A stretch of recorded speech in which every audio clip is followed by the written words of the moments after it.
ফিরলাম বিরতির পর ঘাটালে বন্যা পরিদর্শনে বিপর্যয় মোকাবিলা মন্ত্রী জাভেদ খান। মন্ত্রীর সঙ্গে ঘাটালের সাংসদ দেব বন্যা দুর্গতদের হাতে ত্রাণ তুলে দেওয়া হয়। রাজ্যের বিভিন্ন প্রান্তে বন্যা পরিস্থিতি, ডিভিসির ছাড়া জলে দক্ষিণবঙ্গের একাধিক জেলা বানভাসী পরিস্থিতি।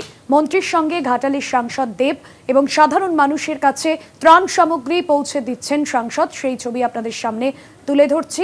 পাশাপাশি বিপর্যয় মোকাবিলা মন্ত্রীও রয়েছেন।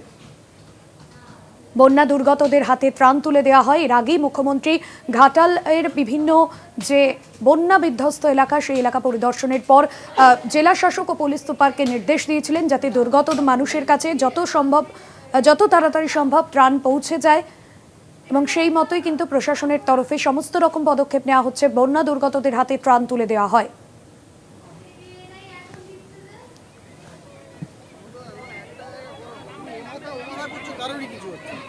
মন্ত্রীর সঙ্গে ছিলেন ঘাটালের সাংসদ দেব।